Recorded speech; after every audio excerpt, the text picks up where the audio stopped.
Hello, welcome to my Factorio tutorial. I'm KatherineOfSky. I'd like to show you how to set up the most productive oil field possible. Now, I've set us in this area where we have already depleted the oil patches. When I mouse over, you can see yield is 10%. When you put a pump jack over it, it has that familiar 0.1 per second. The reason I'm showing you this is because a normal oil field will generate a lot of oil, but very soon it will be depleted. And at that point, basically before depletion, you do not need any beacons, but afterward, if you want to save this oil field and have it generating more again, you should definitely put some beacons down. Now, initially, you might have your pump jacks set up just with nothing in them, connected with pipes, whatever.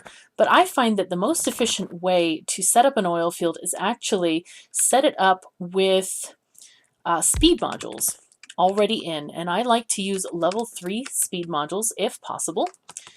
And you can see them there when I turn the thing on. And what I do is I blueprint that entire structure so that it has the modules in it. What this enables you to do is basically plonk down these blueprints wherever they fit, and if you don't have enough modules, maybe you'll pick some up later when your factories are finished producing them. When they're on your person, your robots will come down and actually put them in the structures. So the easiest way to maximize this is not to connect the pipes first. The easiest thing is to put down a blueprint with, guess what, speed modules.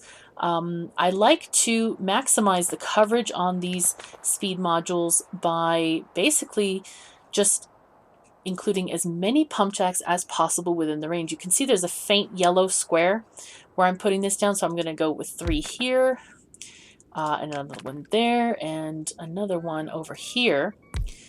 If the pump jacks are not able to connect at all, then we'll move them. But otherwise, they can be rotated. If you make sure not to click in the middle, because sometimes it doesn't, well, there, it is working, never mind. Sometimes if the triangle for missing modules is there that's calling the logistics bots, sometimes it doesn't actually rotate. But if the module's in, it seems to rotate just fine. All right, so I'm just going to continue putting these beacons around. Normally, my kind of rule of thumb, and you don't have to follow this if you don't want to, is basically if I can hit 2 pump jacks with a beacon, then I consider it worthwhile. And some of these I don't hit with 2 beacons. It just depends on the way they sit and such. But they don't have a very great range, the beacons. So it's kind of iffy sometimes as to whether they will be useful there or not. You can always put down the pipes first and the beacons afterwards, but you kind of lose out on some of the possibilities sometimes, depending on how you do this. There we go. Wow, that's a nice spread there. Great.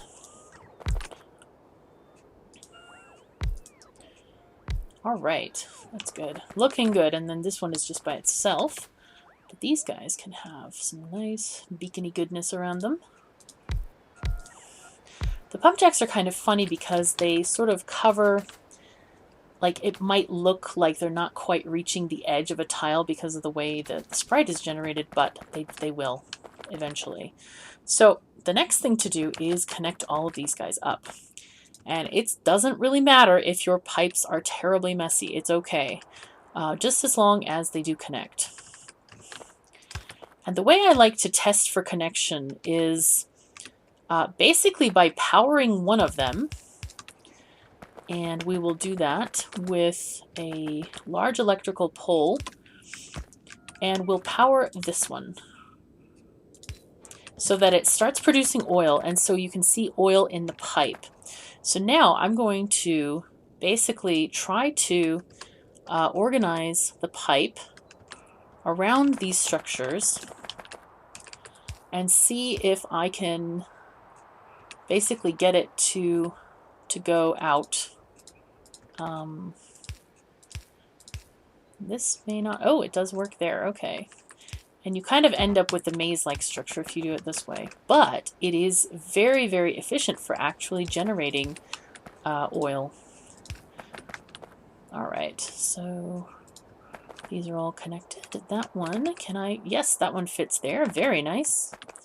What about this one? Let's shove this way. Great. And in reality, later, you are not going to need to actually go through this morass of stuff. This is not really a walkable area, so it doesn't really matter if you're able to have a nice pathways in between. The most important thing is actually getting the beacons to be in the right spots. Oh, that's nice if I do that. I can bring this one up and go like that. Cool. Now this one... Okay, here's a situation where I absolutely have to move this beacon because there is no place that is unblocked. So let's move this one and put it one square over. Yeah, it is going to miss out on hitting that one. Or is it? Oh no, it wouldn't hit that one anyway.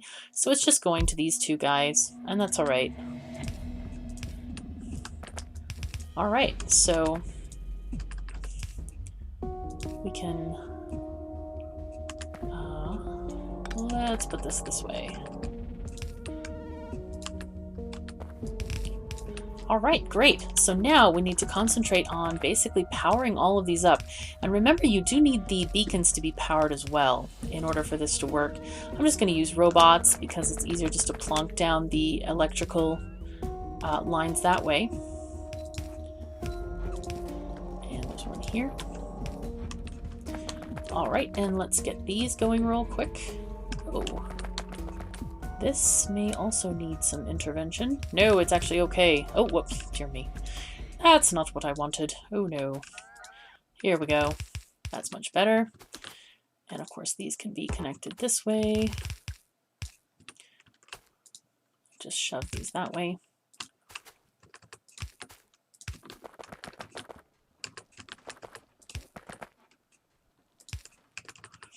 I do like to leave a little bit of room here and there just so I can walk through the entire oil field.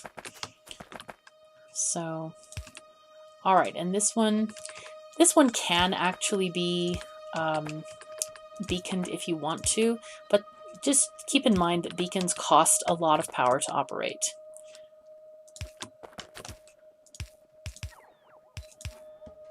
Okay. Just get all the electrical pulls. I love sneaking them in these places that have like one tile open or something like this. And as long as your pumpjacks are running, you can see them physically moving, you should be okay.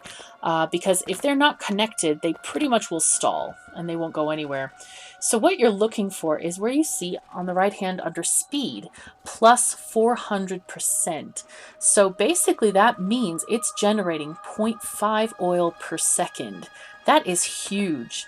You never want to have an oil field when you're not generating large numbers like these. Never want to just leave it at 0.1 because you're just like squeezing blood from a stone. It does not work well. You can get up to something like maybe plus 500% if things are really, really well organized. Like, actually, we probably could do it here on this pumpjack right here. Let me see how many beacons I can fit around this guy. All right.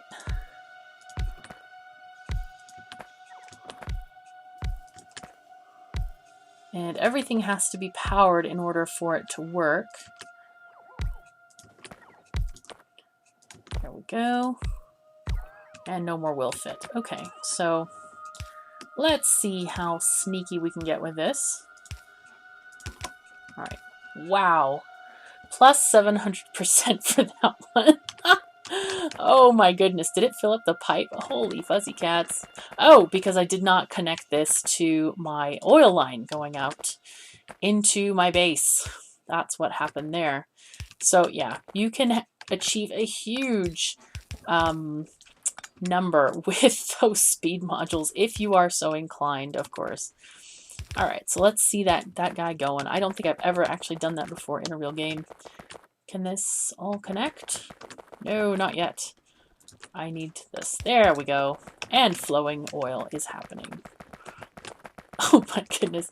The cool thing is that the animations absolutely follow the speed. So here we go. That's probably the max you can ever get out of this pump jack. It has level 3 speed modules in the pump jack itself and in beacons all surrounding it. So that is how to make a productive oil field. Remember, do not use productivity modules because they slow down production and they only give plus 20% at the most bonus. And basically, you're actually losing oil at that point because the speed detriment, the cost to speed is actually lower than the benefit you get. So always use speed modules in pump jacks and the beacons that surround them. All right. Thank you very much for watching. I hope this was interesting to you. I'm KatherineOfSky. Take care of yourselves and each other. See you next time.